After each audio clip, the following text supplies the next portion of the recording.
حسن بھائی، میرا آپ سے سوال ہے کہ شیعہ کا حضرت معاویہ رضی اللہ عنہ کے بارے میں کیا عقیدہ رہا ہے 1400 سالوں سے، اور کیا شیعہ کا وہ عقیدہ بیان کرنا گستاخی کے زمرے میں آتا ہے؟ یہ عقیدے کی بحث ہی نہیں ہے میرے بھائی. عقیدہ ہوتا ہے دین کے حوالے سے جو آپ کے اہم نظریات ہیں، اس کو عربی زبان میں عقیدے سے تعبیر کر دیا جاتا ہے. تو سیدنا معاویہ ہوں یا کوئی دوسرے صحابی ہوں، ان کے بارے میں کسی طبقے کی کیا رائے ہے، اس کا دین اور اس کے عقیدے سے کوئی تعلق نہیں ہے. تو اہل تشیعوں کی رائے تو بالکل واضح ہے، اور وہ امیر معاویہ سے شروع نہیں ہوتی، وہ رسول اللہ صلی اللہ علیہ وسلم کے بعد سیدنا ابوبکر کے خلیفہ بننے سے شروع ہوتی ہے.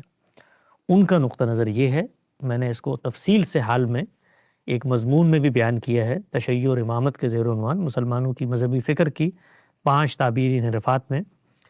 وہ یہ سمجھتے ہیں کہ رسول اللہ صلی اللہ علیہ وسلم کے بعد یہ ہو کیسے سکتا ہے کہ دنیا میں عدل قائم کرنے کے لیے، لوگوں کو قائم بالقسط رکھنے کے لیے، صحیح دینی تعبیر کی ترجمانی کرنے کے لیے اللہ تعالیٰ کسی شخص کو مقرر نہ فرمائے. تو ان کے لحاظ سے رسول اللہ کے بعد یہ تقرر خدا تعالیٰ نے محمد صلی اللہ علیہ وسلم کے ذریعے سیدنا علی کے حق میں فرما دیا تھا. اب جو لوگ اس تقرر کو نہیں مانتے، ان کے نقطہ نظر میں اگر آپ کھڑے ہوں تو وہ پھر وہی کچھ ہوں گے جیسے وہ کہتے ہیں ان کے نقطہ نظر کے مطابق. تو ان سے اس پر بات نہیں کرنی چاہیے کہ مثال کے طور پہ سیدنا علی کو سیدنا معاویہ نے حکومت کیوں نہیں دی، یا سقیفہ بنی ساعدہ میں کیا ہوا. وہ تو جو وہ سمجھ چکے ہیں اس کے بعد سب غاصبین ہیں، سب انکار کر رہے ہیں اللہ تعالیٰ کے فیصلے سے، اس وسیع کے حق میں جس کو کائنات میں امامت کی فضیلت سے اللہ تعالیٰ نے مشرف فرما دیا ہے. تو ان سے جو گفتگو ہونی چاہیے وہ اس نظریہ امامت پہ ہونی چاہیے. باقی وہ جو اس کے بعد مانتے ہیں وہ تو کلالریز ہیں، لوازم ہیں. وہ اگر آپ بھی شیعہ ہوں اور آپ اس نظریے کو پہلے مان لیں تو وہی کچھ کریں گے جو اہل تشیع کرتے ہیں. سید جواد نقوی پہ توہین صحابہ کی کمپین چلی ہے. اب وہ شیعہ، ظاہری بات ہے ہم سنی ہیں، لیکن ان نے اپنا عقیدہ حضرت معاویہ سے ریلیٹڈ بیان کیا، جس کی وجہ سے پاکستان میں ان کے خلاف کمپین ہونا شروع ہو گئی ہے کہ اس نے گستاخ صحابہ کی ہے، ابھی اس کے اوپر 298 کا مقدمہ کیا جائے. کیا یہ درست ہے اگر کوئی شیعہ عالم اپنا عقیدہ بیان کرے اور اس پہ پاکستانی علماء یہ ڈیمانڈ کرے کہ اس کے اوپر گستاخ صحابہ لگنی چاہیے؟ بالکل غلط ہے. یہ جو قوانین ہمارے یہاں بنے ہوئے ہیں اس طریقے کے، ان قوانین کو اثرنو طور پہ دیکھنا چاہیے. یہ قوانین ایک خاص مذہبی پس منظر اور دباؤ میں بنائے گئے ہیں. اور اصل چیز کیا ہے؟ اصل چیز یہ ہے کہ اہل تشیع ہو یا اہل سنت، اپنا جو بھی موقف ہے اس کو شائستگی سے بیان کریں. یعنی گالم گلوچ نہ کریں، برے القابات نہ کہیں، باقی آپ شائستگی سے اپنا نقطہ نظر بیان کریں. یہ تو دنیا ارادے اختیار کی آزادی کی دنیا ہے، یہاں پر ہر ایک کو حق ہے. تو اگر اہل تشیع یہ چیز بیان کرتے ہیں تو یہ نظریہ امامت کا لازم ہے، یہ لزوم ہے اس کا کہ جو وہ آگے بیان کرتے ہیں صحابہ کے بارے میں، ان سے درخواست ہی کرنی چاہیے ہے کہ آپ اس بحث کو وہیں سے اٹھا کے بیان کریں، شخصیات تک نہ لے کے جائیں. جب آپ شخصیت پہ براہ راست آئیں گے تو لوگ پھر اس طریقے سے جذبز ہوں گے. آپ اصول بتائیں کہ جی ہمارے نقطہ نظر کے مطابق رسول اللہ کے فیصلوں کو نہیں مانا صحابہ اکرام نے، اس لحاظ سے ہم یہ کہتے ہیں کہ ہم ان کو وہ درجہ اور حیثیت نہیں دیتے جو آپ اہل سنت دیتے. تو بات اس طرح سے کریں تو اس کے نتیجے میں اشتعال بھی پیدا نہیں ہوگا، اور جو سامنے والے لوگ ہیں وہ بھی اس کو سمجھیں، وہ بھی اس کو اپریشیٹ کریں کہ بھائی یہ ایک نقطہ نظر ہے جس کی کلالریز ہیں. تو میں اگر سیدنا امیر معاویہ کی عظمت ان کے دلوں میں اتارنا چاہتا ہوں، نہیں اتر سکتی نا، نہیں اتر سکتی. سیدنا ابوبکر کی نہیں اتر سکتی، اس لیے کہ وہ جس نظریہ امامت کو مانتے ہیں اصل میں ان صحابہ نے اس کو تسلیم نہیں کیا. تو ان کی جگہ پر اگر ہم ہوں گے تو ہم بھی یہ نظریہ اپنائیں گے. تو ان کی جگہ پر کھڑے ہو. باقی یہ قانون کے ذریعے اپنے لوگوں کی عزت کروانا یہ دنیا میں کہاں ہوتا ہے میرے بھائی؟ یہ کہاں ہوتا ہے؟ مطلب شیعوں کے اوپر، مجھے یاد ہے بچپن میں کسی جگہ پر میں نے یہ سنا، یہ کہ شیعہ ذاکر تھے بڑے مشہور، طالب جوہری تھے، انہوں نے کہا تھا بھئی ہم اس شیعت کو ملوکیت کی ننگی تلوار سے بچا کے لے آئے ہیں، تو تمہارے یہ قوانین ہمارے دلوں سے شیعت نکال دیں گے؟ تو نہیں نکال سکتے، کچھ نہیں کر سکتے آپ. جو نظریہ ہے، نظریے کے طور پر دلوں میں راسخ. اچھا مثال کے طور پر وہ اعلان یہ نہ کرے تو شیعوں نے تو ایک پالیسی اپنائی اتنے لمبے عرصے اس پرسیکیوشن سے بچنے کے لیے، تقیہ کرنے کی، کہ بھئی ہم ظاہر میں وہ بات بیان نہیں کریں تو اس سے کیا دلوں میں ہم نے ان کے لیے ناموس صحابہ پیدا کر دی؟ وہ کہیں پیدا نہیں ہوتی، وہ پیدا ہوتی ہے استدلال سے، آرگومنٹ سے. تو اہل تشیع سے صرف ایک موضوع پر گفتگو ہوگی اہل سنت کی، یا کوئی بھی دنیا میں کوئی بھی فریق ہو، نظریہ امامت دین کا حصہ ہے. تو جو کچھ اہل تشیع اس کی کلالریز بیان کر رہے ہیں وہ بیان ہوں گی، وہ پھر سب کو ماننی پڑیں گی. اور اگر وہ درست نہیں ہے تو نظریے پہ بات ہوگی، باقی کسی چیز پہ کوئی بات نہیں ہوگی۔ جی بہت خوب حسن بھائی، بہت شکریہ۔ سوال میرا یہ ہے کہ نتیجے کے اعتبار سے ہم مسلمان یہ دیکھتے ہیں کہ ہمارے گلی محلوں میں جلوس نکلتے ہیں، ان کے اندر علل اعلان تبرہ بھی کیا جاتا ہے صحابہ کرام اور رسول اللہ صلی اللہ علیہ وسلم کے وہ ساتھی کے جن کو ہم سمجھتے ہیں کہ انہوں نے دیانت سے آگے دین پہنچایا، اسی بنیاد پہ قرآن و سنت ہم دیتے ہیں، ان کے بارے میں بالکل دو ٹوک انداز میں ایک نفرت آمیز توہین آمیز الفاظ اور لب و لہجہ سامنے آتا ہے۔ تو یہ مارجن تو چلے ہم دیتے ہیں کہ بھائی یہ رجحان پیدا کیسے ہوا، لیکن عملی لحاظ سے کیا کیا جائے؟ دوسرے مسلمانوں کے جذبات کو تو مجروح ہوتے ہیں، یعنی ایسے معاملے میں کیا ریاست کو کام سازی کرنی چاہیے، آگے بڑھ کے لوگوں کو محدود کرنا چاہیے کہ آپ نقطہ نظر اپنے دل میں رکھیں لیکن ہمارے صحابہ کرام کو برا بلا نہ کریں؟ دیکھیے بات یہ ہے کہ جب کوئی نقطہ نظر پیدا ہو جاتا ہے اور اس نقطہ نظر کے حاملین پیدا ہو جاتے ہیں اور پھر وہ حاملین اپنے لیے کوئی رسوم بھی ایجاد کر لیتے ہیں، تو اس میں ایک بڑا نازک سوال یہ پیدا ہوتا ہے کہ آپ لوگوں کے اظہار رائے پر کیسے پابندی لگائیں گے۔ یہ ایک بڑا سوال ہے۔ اگر آپ اظہار رائے پر پابندی لگائیں گے تو یہ معاملہ یک طرفہ نہیں رہے گا۔ کسی دوسرے نقطہ نظر کے حاملین کو اگر فرض کیجئے کہ غلبہ حاصل ہو جائے یا کسی جگہ ان کی اکثریت ہو تو وہ آپ کے نقطہ نظر پر پابندی لگا دیں گے۔ مثال کے طور پر اس وقت 2-3 ممالک ایسے ہیں کہ جہاں پر جس نقطہ نظر کے حاملین کی آپ بات کر رہے ہیں ان کی حکومتیں قائم ہیں، تو آپ ان کے لیے یہ پھر جائز رکھیں گے کہ وہ صحابہ کرام میں جو آپ کا نقطہ نظر ہے یا میرا نقطہ نظر ہے اس کے بیان کرنے پر علانیہ پابندی لگا دیں؟ وہ یہ کہیں کہ اس سے ہمارے جذبات مجروح ہوتے ہیں، یا ہم تو ان کو معاذ اللہ غاصب سمجھتے ہیں یا ان کو منافق سمجھتے ہیں، تو اس وجہ سے ہمارے سامنے آپ اس کا اظہار نہیں کر سکتے، یا مثلا یہ کہیں کہ انہوں نے تو اللہ تعالیٰ کے مقرر کردہ امام کا حق چھینا تھا اور آپ ان کا ذکر خیر سے کر رہے ہیں۔ تو میرے نزدیک اس میں صحیح طریقہ یہ ہے کہ ان کی خدمت میں یا ان کے علماء کی خدمت میں بھی ادب کے ساتھ یہ عرض کیا جائے کہ وہ دوسروں کے جذبات کا خیال رکھیں، یعنی ہم ان کے جذبات کا خیال رکھیں، وہ ہمارے جذبات کا خیال رکھیں۔ تو اخلاقی سطح پر یہ اپیل کرنا، علماء کی سطح پر اس کو فروغ دینا، یا لوگوں سے یہ تقاضا کرنا کہ وہ اپنے لب و لہجے کو بہتر رکھیں، اپنے اختلاف کے اظہار کے طریقے اچھے اپنائیں، یہ تو ٹھیک ہے بالکل، لیکن قانون کی سطح پر جب بھی آپ کارروائی کریں گے تو وہ ایک مذہبی معاملات میں مداخلت قرار پا جائے گی۔ اس لیے اس سے اجتناب کرنا چاہیے، کیونکہ یہ کبھی بھی یک طرفہ نہیں رہتی، یہ دو طرفہ ہو جاتی ہے۔ البتہ چند چیزیں ایسی ہیں کہ جو ہمیں ہر حال میں واضح کرتے رہنا چاہیے۔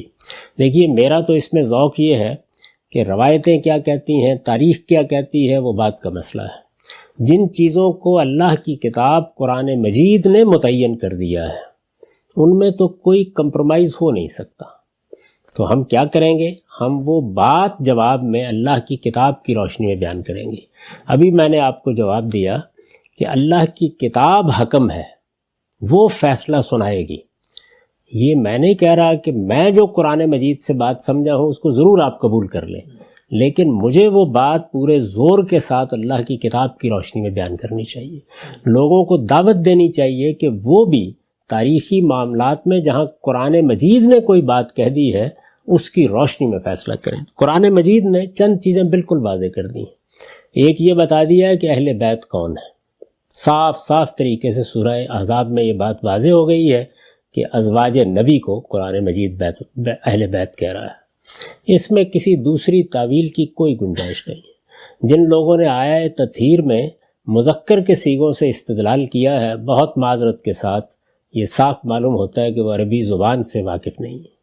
عربی زبان میں جو اسالیب ہیں وہ قرآن مجید میں بھی موجود ہیں اور عربی زبان کے علماء بھی اس کو جانتے ہیں، تو بالکل واضح ہے۔ کسی سادہ طریقے سے ترجمے کو اگر آپ پڑھ لیں تو اس سے بھی یہ معلوم ہو جاتا ہے، لہٰذا یہ بحث بھی قرآن مجید کی روشنی میں فیصلہ کن ہو گئی۔ دوسری چیز کیا ہے؟ دوسری چیز یہ ہے کہ رسالت مآب صلی اللہ علیہ وسلم پر جو لوگ ایمان لائے ان میں سے مہاجرین و انصار، قرآن نے بالکل اسی تعارف کے ساتھ ذکر کیا ہے جگہ جگہ ان کا۔ یہ وہ لوگ ہیں کہ جو رسول اللہ صلی اللہ علیہ وسلم کی ملازمت میں رہے، آپ کی خدمت کرتے رہے، بدر و احد میں شریک ہوئے، اس کے بعد بیعت رضوان کے موقع کے اوپر حضور صلی اللہ علیہ وسلم کے ساتھ کھڑے ہوئے، یہ آپ کے صحابہ ہیں، ان سے متعلق قرآن مجید کی شہادت یہ ہے کہ کنتم خیر امۃ اخرجت للناس، یعنی یہ گویا خدا کی طرف سے فرمان ہے جس کی بنیاد اس پر رکھی گئی ہے کہ میں نے لوگوں پر دین کی شہادت کے لیے تمہیں نکالا، اس لیے ہے کہ تم خیر امت ہو۔ تو وہ خیر امت ہے۔ خیر امت ہونے کا مطلب یہ نہیں ہے کہ ان میں سے کسی سے کوئی غلطی نہیں ہو سکتی یا کسی سے کوئی گناہ نہیں ہو سکتا، نہیں، اس کا مطلب یہ ہے کہ ان کا دین خالص ہے، وہ پورے اخلاص کے ساتھ رسالت مآب صلی اللہ علیہ وسلم پر ایمان لائے ہیں۔ بحیثیت مجموعی ان کی سبیل ہی سبیل المومنین ہے، اور انہی کے ذریعے سے یہ دین ہم کو منتقل ہوا ہے۔ اسی کو سامنے رکھ کر ہمارے ہاں محدثین نے یہ اصول قائم کیا ہے کہ الصحابہ تو کلہم عدول، یعنی اس کا مطلب بھی یہ نہیں ہے کہ صحابہ سے کوئی غلطی نہیں ہوتی، اس کا مطلب یہ ہے کہ وہ رسول اللہ صلی اللہ علیہ وسلم کی نسبت سے کبھی جھوٹ نہیں بولتے۔ تو ان کا استقراء یہ کہتا ہے، قرآن کی نص یہ کہتی ہے۔ پھر مزید قرآن مجید نے واضح کر دیا کہ نبوت ختم کر کے ہم نے یہ ذمہ داری دین پہنچانے کی کن کو دی ہے؟ انہی کو دی۔ یہ بیان کیا ہے نا، تکونوا شہداء علی الناس ویکون الرسول علیکم شہیدا۔ اگر وہ دین کے معاملے میں خیر امت نہیں رہے تو پھر اس کے بعد تو لازم ہو جائے گا کہ نئی نبوت آئے۔ تو اس لیے یہ وہ چیزیں ہیں جو قرآن کے نصوص سے بالکل واضح ہیں۔ ان کو بنیاد بنا کر، ان کو اوپر رکھ کر آپ تاریخ پڑھیے، آپ روایات کا جائزہ لیں، آپ مختلف اہل علم کی چیزوں کا جائزہ لیں، اس میں کوئی رائے قائم کریں، لیکن یہ جو قرآن مجید نے ایک فریم فراہم کر دیا ہے، اس سے کسی حال میں انحراف نہیں کرنا چاہیے۔ تو ہمیں یہ دعوت دینی چاہیے ہر ایک کو، یعنی وہ اہل سنت ہوں، وہ اہل تشیع ہوں، وہ حنفی ہوں، شافعی ہوں، مالکی ہوں، جو بھی نقطہ نظر رکھتے ہوں ان کو اپنا نقطہ نظر رکھنے، اس کا اظہار کرنے کا حق ہے، لیکن اپنے نقطہ نظر کو کسی دوسرے پر مسلط نہیں کرنا چاہیے۔ دعوت کے انداز میں، علم کے انداز میں یہ حقائق بیان کرنے چاہیے۔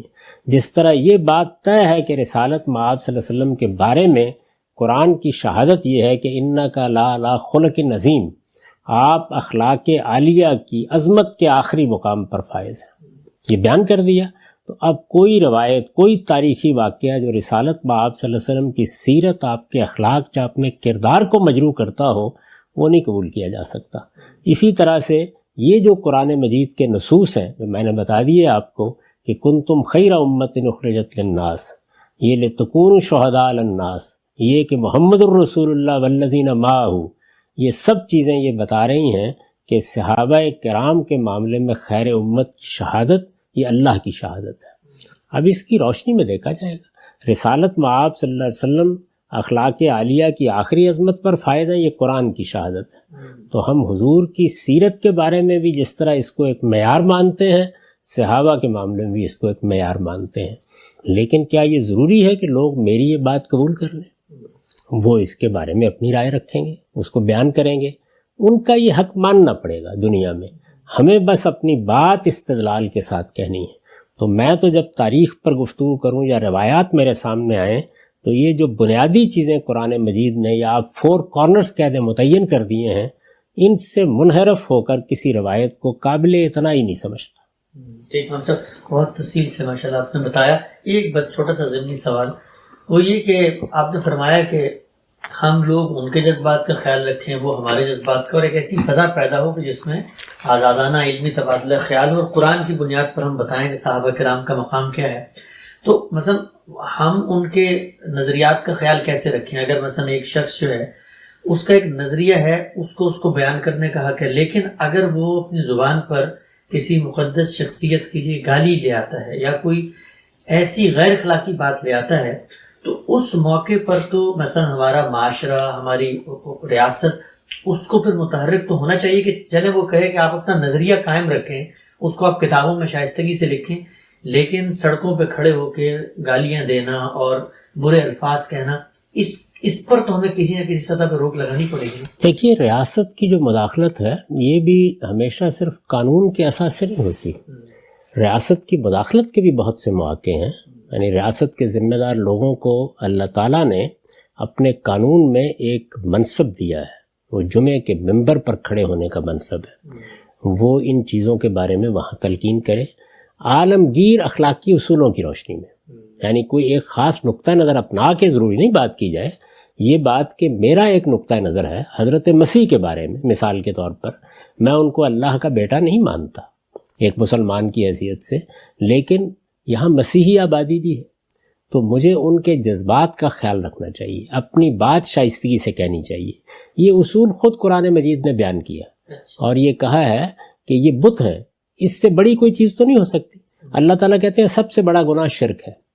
یہ کہتے ہیں کہ شرک ایک نجاست ہے، لیکن بتوں کے بارے میں بھی یہ کہا کہ جن کو یہ معبود بناتے ہیں ان کے ساتھ سب و شتم کا رویہ اختیار نہ کرو.